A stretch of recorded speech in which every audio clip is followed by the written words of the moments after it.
Hi everyone, welcome back to the channel. My name is Kelly Troutman. I am a certified hand therapist. In today's video, we are going to go through some tips and tricks for all of my visual learners out there. So in our last video, I talked through the 4 different learning styles based on the VARK method and kind of went through those. If you missed that video, go ahead and pause this video first and then go check that out. The link will be in the description box below. Figure out kind of what learning style you might be and then come on back. We'll be here when you get back. But today we are going to go into some ideas for some study methods for visual learners. So whether you are in OT or PT school, if you are getting ready to go on your fieldwork or your internship, or if you are studying for a board certification or for the CHT exam, or even if you just want to get into a study routine so that you can learn more and get better at your job and provide better care for your patients, you're in the right place. So if you are a visual learner, this is going to give you a few tips and tricks, a few ideas of maybe some more effective study methods for you, and some creative ideas. And if you are a visual learner, or if you know other people that are visual learners and they have some really good ideas for studying methods that have been effective for them, go ahead and post them below, because the more the better, right? The more options we have, the better our chances are that we will learn. Let's get into it. For our visual learners, seeing is believing. And that doesn't necessarily mean that they do really well by just seeing pictures of things, but they do tend to kind of learn information better by having some sort of visual representation of the information. That doesn't just mean a picture, but it might mean, you know, a diagram or a flow chart or something of that nature, something with arrows or graphics that are kind of detailing the information that needs to be learned. So here are a few different study tricks that might work well for visual learners.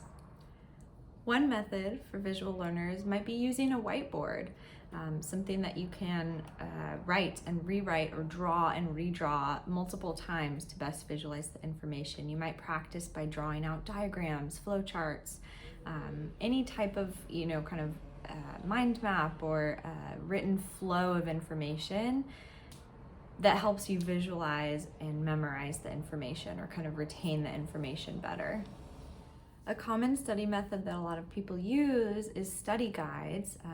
When I was in grad school, we would use those a lot of the time, and sometimes even the group of people that you worked with would kind of put together a list of questions. One person would answer, 1 through 10, the next person would answer 10 through 20, and then we'd develop this huge packet of information that then the whole group could study from.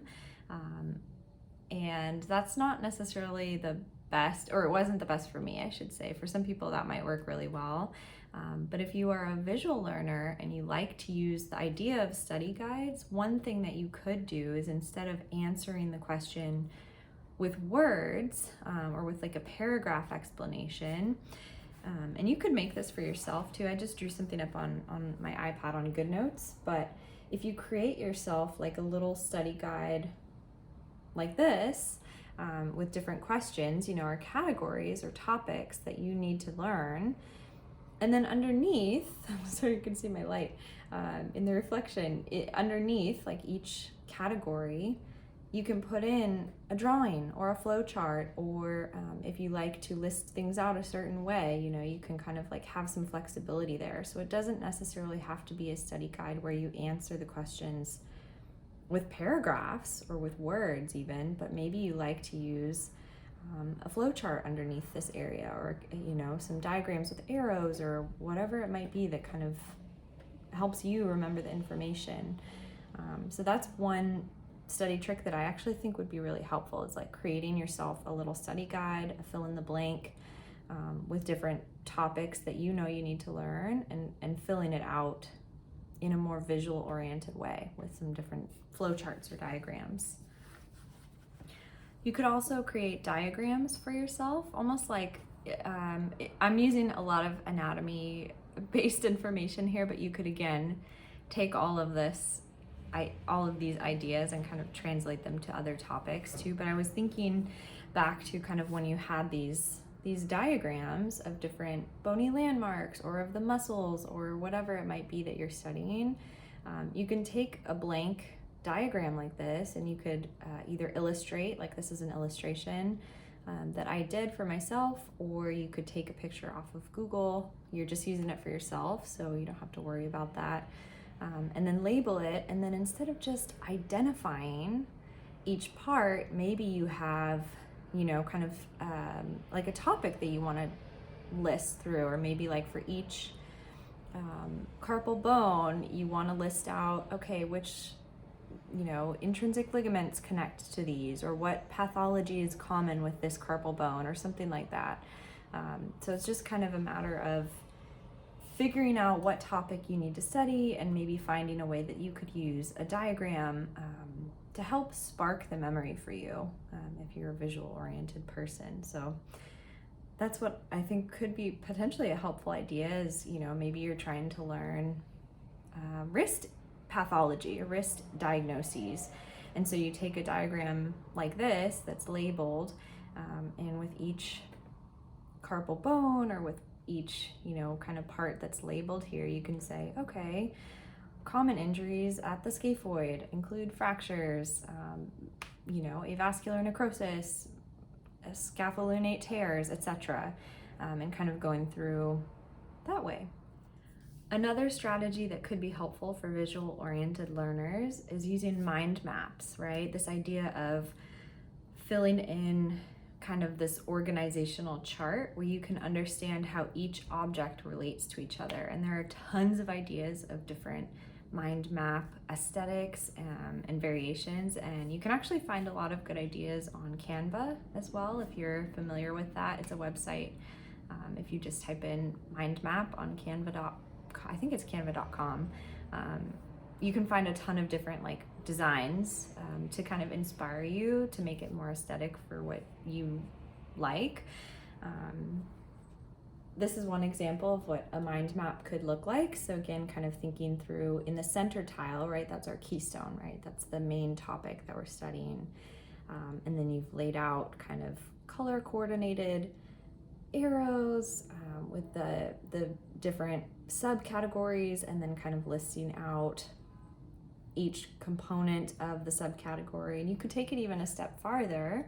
Let's say you're trying to memorize the origin, insertion, active, the action and the innervation of the muscles. You could then again create like additional subcategories or subtiles to go with each component. And that's something that you can create like a little blank worksheet for yourself and kind of fill it out, and that's how you can practice and learn that information and integrate it into your memory. And then the final idea that I had that might be a great idea for visual learners is rewriting your notes in a more visually oriented way. So instead of just having bullets where you just keep listing words of information, break it up, you know, find places where you can include visuals, pictures, diagrams, orient the information in different directions. So kind of playing with different colors, different organization structures, going vertical, going horizontal, kind of figuring out how these groupings and categories go together to help you retain that information. And you can, this is again, not the most like aesthetic or perfect looking thing, but you can make it as aesthetic as you want to, or as much time as you have to design it, right? Because it's your tool.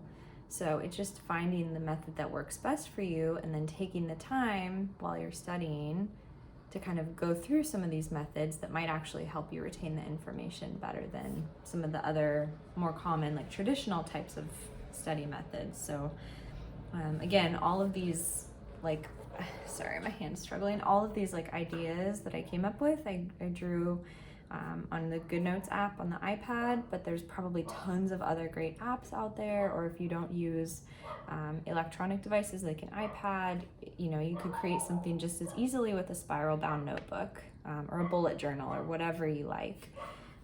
So it's just finding kind of like the methods that work the best for you and kind of playing with it, experimenting, trying something different, trying something that might be a little bit unfamiliar or out of the box.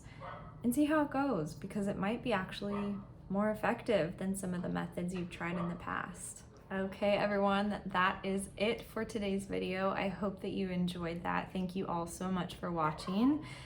Again, if you have any ideas or tips or tricks or study ideas for visual learners, let us know in the comments, because you probably have better ideas than I do, being that I'm not particularly only a visual learner. So again, let us know if you have any ideas, and thank you guys for watching. In our next video, I am going to go through some ideas similar to this one for auditory learners. So stay tuned for that and enjoy your week.